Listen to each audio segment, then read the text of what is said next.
শ্রী শ্রী লক্ষ্মীদেবীর ব্রত কথা।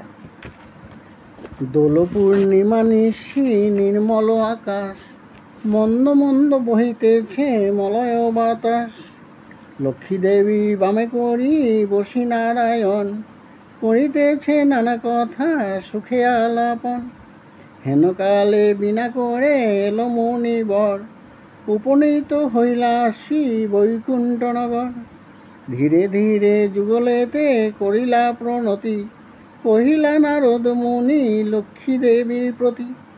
কি কারণে আজি হেতা লক্ষ্মী জিজ্ঞাসিলা, পদেনতি পুনরায় ঋষি নিবেদিলা। কেন মাগো নরপতি তব অবিচার, চঞ্চল চপলা পেড়ায় ফিরে দ্বারে দ্বার। ক্ষণকালে তরে তব নাহি কোথায় স্থিতি, সেই হেতু নরনারী ভোগায় দুর্গতি। সতত কুক্রিয়ারত নরনারীগণ, অসহ্য যাতনা পায় দেখি অনুক্ষণ। অন্নাভাবে শীর্ণকায়ে বলহীন দেহ, সেই কষ্টে আত্মহত্যা করিতেছে কেহ। কেহ প্রিয় প্রাণধিকে পুত্রকন্যাগণে, করিতেছে পরিত্যাগ অন্যের কারণে। বলদেবী প্রকাশিয়া কি পাপের ফলে, ভীষণ দুর্ভিক্ষে সদা মর্তবাসী জলে। এতেক শুনিয়া লক্ষ্মী দুঃখিত অন্তরে, কহিলেন অতঃপর ক্ষুণ্ণ মুনিবরে। মর্তবাসী দুঃখ পায় শোকের বিষয়, দুষ্কৃতের ফল উহা জানিবে নিশ্চয়। চঞ্চলা মায়ে বলে কিসের লাগিয়া, ইহার কারণ তবে শুনো মন দিয়া। শাস্ত্র নাহি মানে দেখো যত নারী নর, অশাস্ত্রকে শাস্ত্র জ্ঞান করে নিরন্তর। অনাচারে ভরাইল সকল সংসার, অপবিত্র স্থানে থাকা দুষ্কর আমার।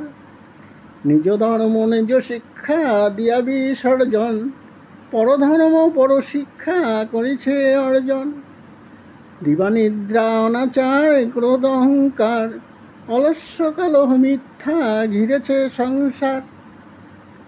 উচ্চ হাসি কটু কথা কহে নারীগণ, সন্ধ্যাকালে নিদ্রা যায় হয়েছে অচেতন। রমণী ভূষণ লজ্জা দিয়া বিসর্জন, যথায় তথায় করে স্বেচ্ছায় গমন।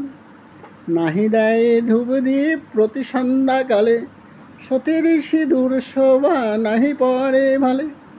প্রভাতে দেয় না কবু গোময়ের ছড়া, ঘৃণা নাহি করে তারা এরা বস্ত্র পরা। লক্ষ্মী স্বরূপিণী নারী করিয়া সৃজন, পাঠাইছি মর্তলোকে সুখের কারণ। ক্ষণেকের সুখে তারা ভুলিয়া আমায়, অকার্য কুকার্যে বে সংসার মজায়। শ্বশুর শাশুড়ি প্রতি নহে ভক্তিমতি, কটুবাক্য কহে সদা তাহাদেরই প্রতি। পতির আত্মীয়গণে না করে আদর, থাকিতে চাহে সদা হয়ে স্বতন্ত্র। লজ্জাদি গুঞ্জত রমণী ভূষণ, একে একে সব তারা করিছে বর্জন। অতিথি দেখিলে তারা রুষ্ট হয় মনে, প্রতির অগ্রেতে খায় যত নারীগণে। স্বামীরে করে হেলা না শুনে বচন, ছাড়িয়াছে গৃহধর্ম ছেড়েছে রন্ধন। সতত হারা মোড়ে করে জ্বালাতন, চঞ্চলার প্রায় ফিরি তাই সে কারণ। ঈর্ষাদেশ হিংসাপূর্ণ তাদের হৃদয়, পরশ্রী কাতর চিত্ত কুটিলতাময়। প্রতিগিয়ে এই রূপ পাপেরও আগার, অচলা হইয়া বলো থাকি কি প্রকার। ত্যাগিয়ে সব দোষ হলে সদাচারী, নিশ্চলা হইয়া থাকি আমি বিভাবরী।